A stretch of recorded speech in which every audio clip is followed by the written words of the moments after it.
नमस्कार दोस्तों, मैं शुभम यादव अपने YouTube channel M Krishna coaching classes Tarakhurd में आप सभी का हार्दिक स्वागत वंदन अभिनंदन करता हूं। जैसा कि मैंने जो कल वीडियो बनाया था उसमें बताया गया था आप लोगों को व्यंजन के प्रकार बताए थे तथा व्यंजन के टोटल कितने वर्ड बताए थे और कितने भाग होते हैं, सब कुछ आपको बहुत ही अच्छा एवं कंप्लीट एवं क्लियर तरीके से आप लोगों को बता दिया गया था। तो आज हम क्या स्टार्ट करने चल रहे हैं? आज हम स्टार्ट करने चल रहे हैं अघोष व्यंजन, सघोष व्यंजन, अल्प प्राण व्यंजन, महाप्राण व्यंजन। तो ये जो चारों हमें टॉपिक स्टार्ट करने चल रहे हैं, ये बहुत ही अहम भूमिका निभाता आपके कंपटीशन एग्जामों में। ठीक हो, तो आप लोगों को हम बताना चाहेंगे कि इसको इतना अच्छे तरीके से तैयार करना और हम कराएंगे। और हम क्या करेंगे? कराएंगे। तो आप लोगों से निवेदन यही रहेगा, प्रार्थना यही रहेगा, उम्मीद यही रहेगा कि आप लोग खूब अच्छे तरीके से इसको क्या करेंगे? तैयार करेंगे। ठीक, तो आज हम स्टार्ट क्या करने चल रहे हैं? अघोष व्यंजन। तो अघोष व्यंजन कहते हैं, ठीक, तो प्रत्येक वर्ण का किसे कहते हैं? प्रत्येक वर्ण का, सॉरी वर्ग का, वर्ग नहीं वर्ग, वर्ग और वर्ण में अंतर है, अभी आपको बताते हैं। ठीक भैया, प्रत्येक वर्ग का पहला एवं दूसरा अक्षर, पहला एवं दूसरा अक्षर और तीनों सा, कौन? तीनों सा, बड़ा सा, खट्टी सा, छोटा सा, ये किसके अंतर्गत आते हैं? ये आपके अघोष व्यंजन के अंतर्गत आते हैं। किसके अंतर्गत भैया? अघोष व्यंजन के। अगर किसी ने पूछ लिया कि अघोष की संख्या कितनी है, तो अघोष की संख्या जो आप लोग खुदे निकाल लोगे कैसी कितनी संख्या है, लेकिन जब बताएंगे तब नहीं मालूम रहेगा तो नहीं निकाल पाएंगे। ठीक, तो कहना क्या है कि प्रत्येक वर्ग का पहला और दूसरा, प्रत्येक वर्ग का पहला और दूसरा और तीनों सा किसके अंतर्गत आते हैं? अघोष व्यंजन के अंतर्गत आते हैं। ठीक भैया, प्रत्येक वर्ग का पहला एवं दूसरा, पहला एवं दूसरा वर्ण, पहला एवं दूसरा वर्ण तथा बड़ा सा, खट्टी सा, छोटा सा, ये आपके किसके अंतर्गत आते हैं? अघोष व्यंजन कहलाते हैं।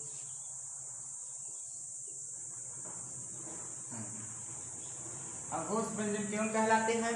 प्रत्येक वर्ग का पहला एवं दूसरा वर्ण तथा बड़ा सा, खट्टी सा, छोटा सा, बड़ा सा, खट्टी सा, छोटा सा अर्थात तीनों सा अघोष व्यंजन कहलाते हैं, या फिर उस अघोष व्यंजन के अंतर्गत आते हैं। ठीक भैया, चाहे जो आप लिखोगे दोनों ही सही रहेगा। ठीक भैया, तो अघोष व्यंजन ये हो गए। अब आपको ये समझ में आएगा इसी का। देखिए, सबसे पहले हम लिख देते हैं। ठीक, तो प्रत्येक वर्ग कितने हैं? 5। कितने भैया? 5। देखिए, का वर्ग, अब का वर्ग, फिर चा वर्ग, फिर टा वर्ग, फिर ता वर्ग, फिर पा वर्ग। यही आपके क्या है? वर्ग है। ठीक भैया, आपके यही क्या है? वर्ग है। ठीक, प्रत्येक वर्ग का पहला एवं दूसरा वर्ड देखिए, वर्ड क्या है, किसको कहते हैं? जैसे ये क्या हो गया?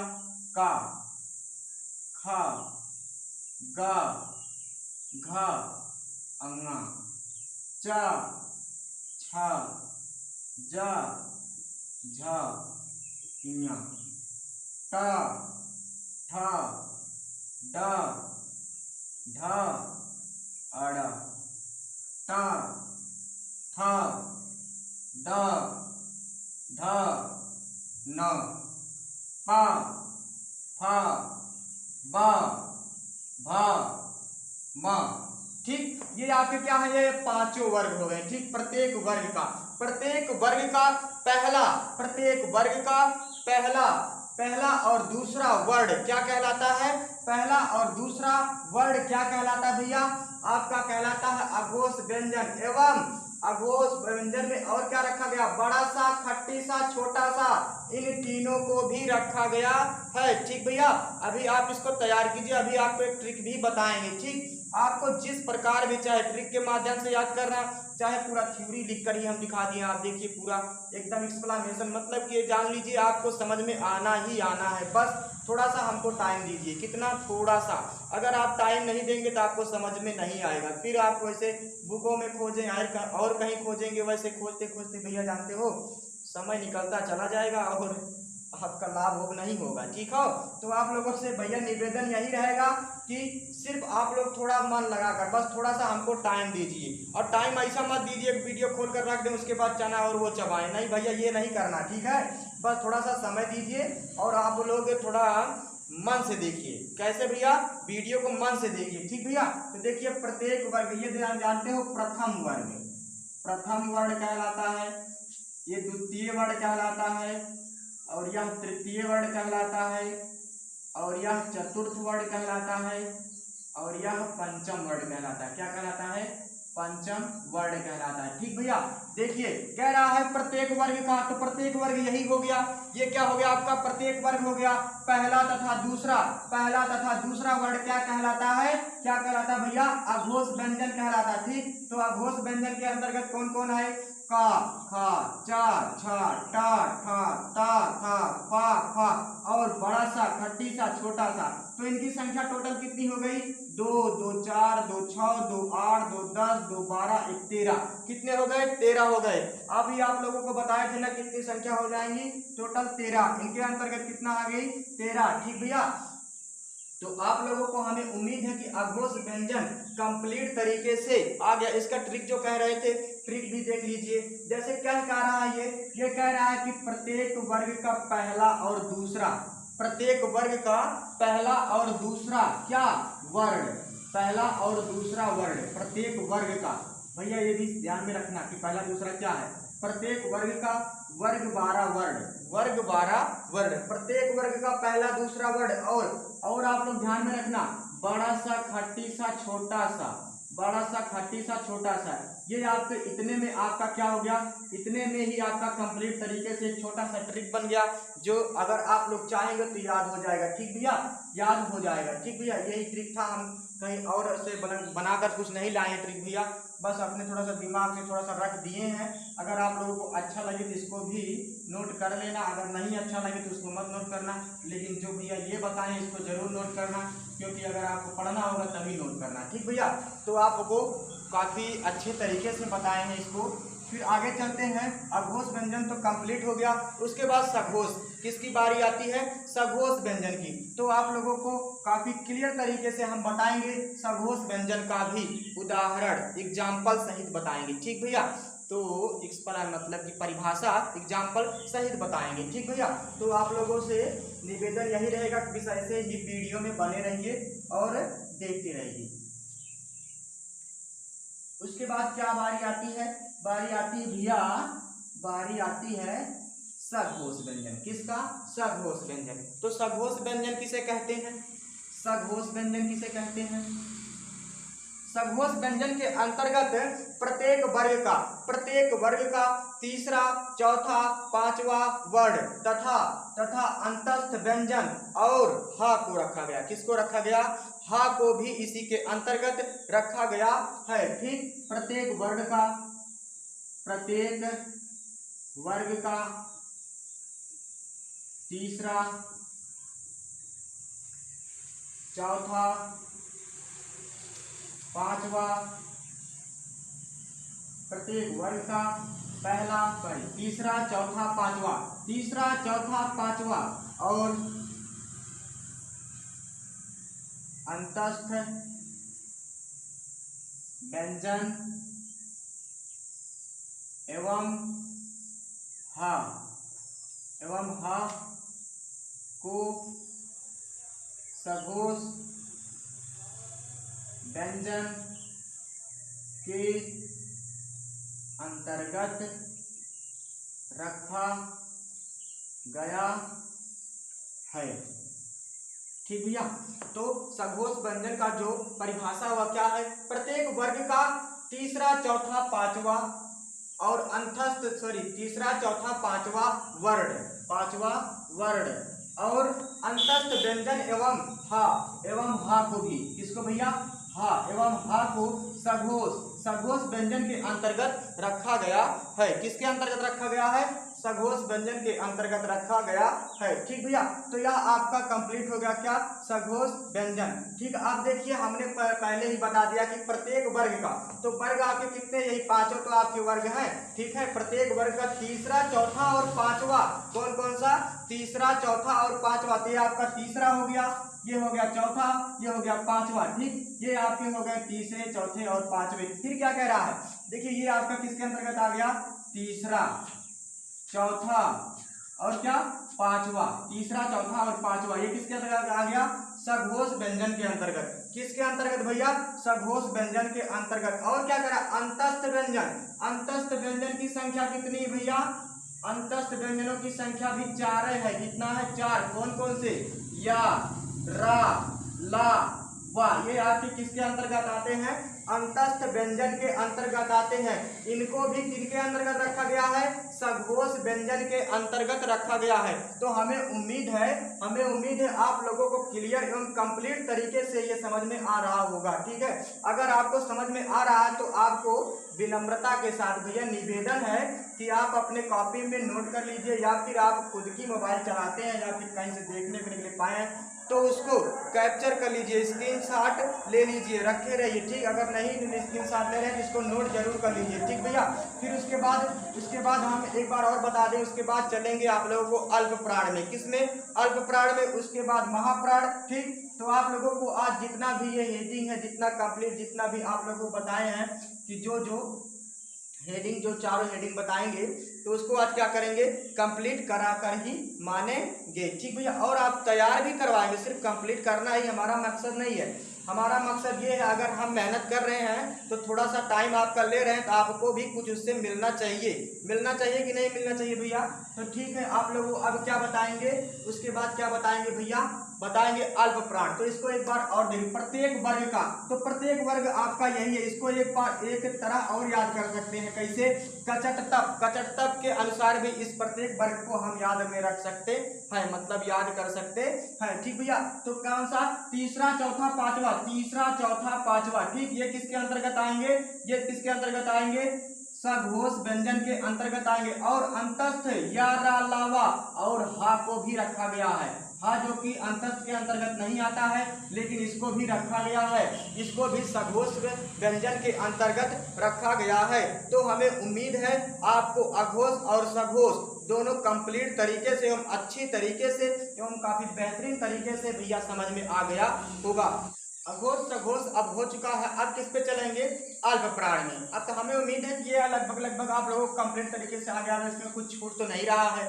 हमें उम्मीद है कि इसमें अब कुछ छूट तो नहीं रहा है। देखिए, अच्छा एक और है, एक और इसका पहचान है भैया। देखिए, जो ये है अघोष व्यंजन में स्वर तंत्र में कंपन थोड़ा कम होता है। स्वर तंत्र में कंपन का मतलब ये हो कि आप अपने गले को हल्का से पकड़िए, कितना हल्का से पकड़िए, और आप बोलेंगे का खा, क्या, का खा, क्योंकि मैंने बताया है कि प्रत्येक वर्ग का पहला और दूसरा किसके अंतर्गत आता है, पहला दूसरा अघोष के अंतर्गत आता है। किसके अंतर्गत, अघोष के। और सघोष के अंतर्गत कौन कौन आता है, सघोष के अंतर्गत हमने पहले ही बता दिया, अभी लिखे भी हैं कि प्रत्येक वर्ग का तीसरा चौथा और पांचवा वर्ण किसके अंतर्गत आता है, सघोष व्यंजन के। ठीक, तो हमने अभी जो भी डिफिनेशन छूट गया तो बताने चल रहे हैं कि इसमें स्वर तंत्र में कंपन थोड़ा कम होता है, किसमें, अघोष में, लेकिन सघोष में स्वर तंत्र में कंपन जो होता है आपके वह थोड़ा ज्यादा होता है। जैसे बोलिए ऐसे अपना थोड़ा, भैया कस के दबाई मत देना, घटाइए दैया अपना, ठीक है, थोड़ा सा मतलब ऐसे पकड़िए और बोलिए का खा, तो शायद आपके स्वर तंत्र में जो होता है यहाँ पर थोड़ा कंपन कम होगा। कितना होगा, कम होगा। लेकिन जब वही बोलेंगे का खा, गा घा अंगा जब बोलेंगे तो शायद कुछ ज्यादा ही होता है, कुछ कंपन जो होता है वह ज्यादा ही होता है। ठीक, तो वही इसका एक ये भी पहचान है, किसका, सघोष और अघोष का। इससे भी आप पहचान सकते हैं, लेकिन इसको भी कभी पहचान पाएंगे जब वैसे, अगर मतलब वैसे पकड़ कर गटैया दबाई कर बोलेंगे तब थोड़े ना, मतलब अगर आभास कर सकते हैं आप आप समझ सकते हैं तभी ऐसा आप कर पाएंगे। ठीक, अगर मन से करेंगे तभी, अगर मन से ये चीज़ भी नहीं करेंगे तो ये भी नहीं समझ पाएंगे, कहेंगे पता नहीं क्या गा ही रहा है। हाँ भैया गा ही रहे हैं, ठीक है, लेकिन ध्यान से देखो, जो बोल रहे हैं उसको समझो। अगर मन से करोगे तो आपको लगेगा कि हाँ सही कह रहे हैं, लेकिन मन से नहीं करोगे, पता घटाइए दाव कर करोगे तब नहीं हो पाएगा। ठीक, चलो इसका अब तो समझ में आ गया ना। अब हम बताएंगे क्या अल्प प्राण और महाप्राण। ठीक, तो अल्प प्राण अब शुरू करने चल रहे हैं।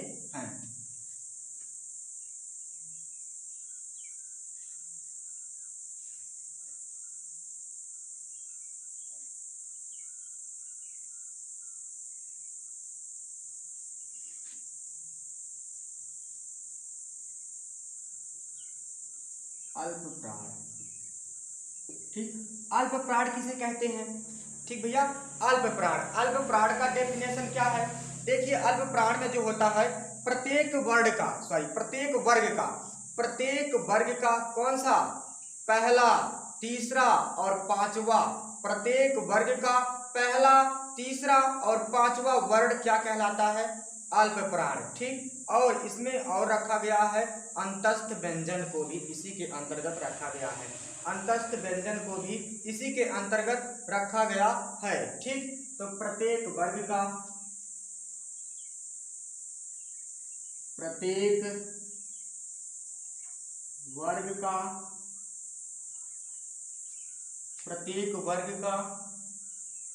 पहला,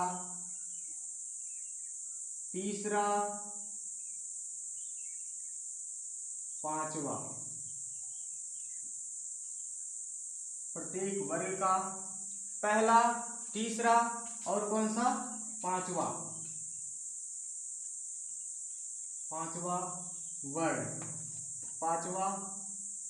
वर्ण क्या कहलाता है? क्या कहलाता है भैया? प्रत्येक वर्ग का पहला, तीसरा, पांचवा वर्ण और अंतस्थ व्यंजन को अल्प प्राण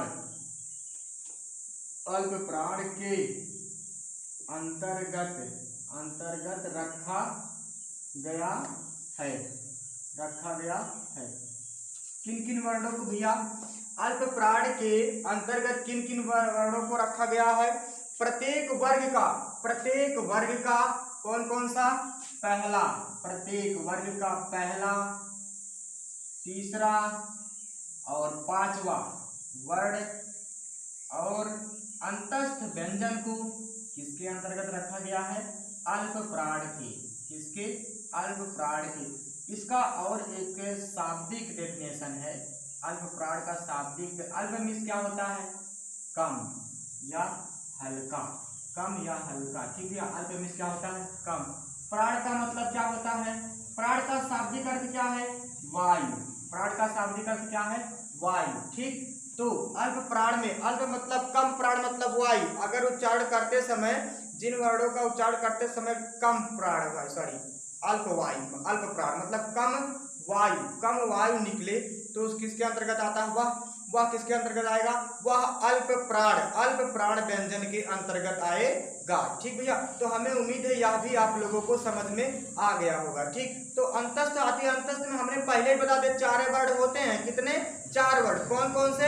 अंतस्थ व्यंजन को आप कभी भूलना मत भैया, क्योंकि देखिए हमने कई बार चिल्लाते चले आ रहे हैं कि हर कंपटीशन में शुरू यहीं से होता है, ये जान लीजिए, शुरू यहीं से होता है। तो देखिए ये क्या है?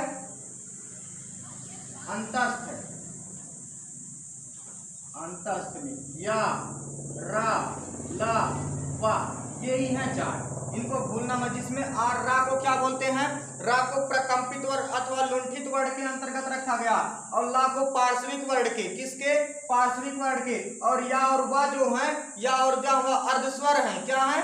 अर्धस्वर है। अरे भैया चिल्लाते पागल होकर कर दोगे का? इतना प्रेम से समझा रहे हैं तो थोड़ा समझ में नहीं आ रहा का भैया? अगर आ रहा तो अच्छी बात है, नहीं आ रहा तब भी अच्छी बात है। ठीक है, तो देखिए पहला तीसरा पांचवा, पहला तीसरा पांचवा मतलब ये पूरा और ये पूरा और ये पूरा किसके अंतर्गत है, किसके, अल्प प्राण के। और ये चारों किसके अंतर्गत है, अल्प प्राण के। तो हमें उम्मीद है अल्प प्राण भी आपका कंप्लीट हो गया होगा, हुआ कि नहीं हुआ। फिर उसके बाद महाप्राण, कि भैया महाप्राण भी देख लीजिए।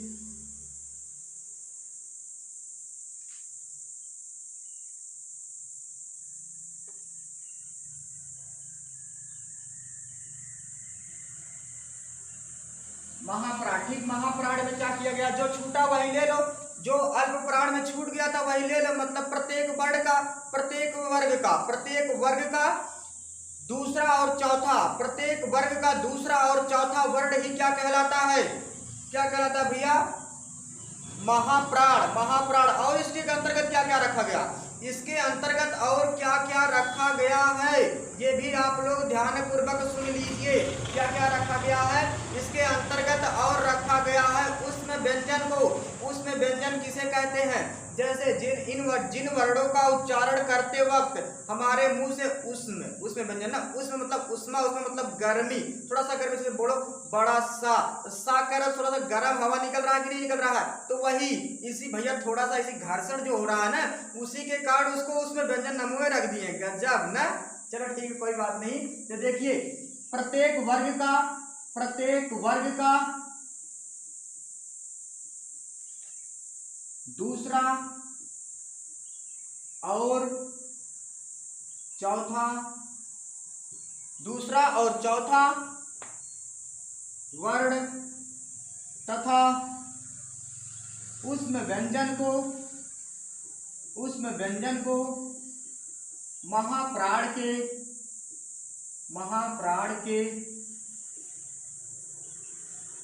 अंतर्गत रखा गया है।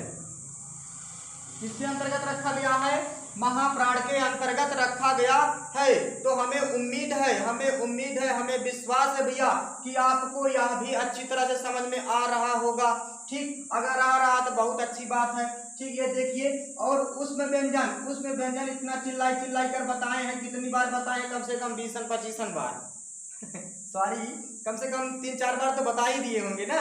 तो देखिए, बड़ा सा, खट्टी सा, छोटा सा और हा, यही 4 वर्ण हैं जिनको किसके अंतर्गत रखा गया है, उष्म व्यंजन के। तो इनको चारों को भी ले लेना, ठीक भैया, इन चारों को भी ले लेना, ठीक भैया, किसके अंतर्गत, महाप्राण के अंतर्गत। ठीक, अगर आप लोगों को यह कंप्लीट तरीके से आ गया हो समझ में, तो उम्मीद है कि इसको नोट कर लेना। और अच्छी तरीके से नोट करने से ज़्यादा अगर हम चाहेंगे, आप इसको दिमाग में रखिए। कहाँ, अब कहोगे दिमाग में कैसे रखता है, अगर मन से देखोगे दिमाग में अपने आप रख उठा होगा, लेकिन मन से नहीं देखोगे दिमाग में नहीं गया होगा, भूल जाओगे। अगर मन से आप कोई चीज़ देखो, रतियम सपना देखो, ठीक हो, रतियम सपना देखो तो यही आएगा, क्या आएगा, उष्म व्यंजन, अंतस्थ व्यंजन। लेकिन अगर जब मन से नहीं देखेंगे तो सपना क्या भैया, सोचे अगर अखियाँ खोल कर देखोगे तब भी नहीं ये समझ में आएगा। कब, जब मन से नहीं देखेंगे कोई चीज़ तब। अगर मन से कोई चीज़ करो, हर कोई भी चीज़, किसी भी काम को अगर आप मन से करेंगे तो 100% उस काम में आपको सफलता मिलनी तय है। लेकिन पहले से जब मन के हार है, मन के जीते जीत, तो पहले से मन को आपने गिरा दोगे तो क्या भैया जीत पाओगे, नहीं जीत पाओगे। इसलिए मन को अपने मन को कभी गिरने मत दो।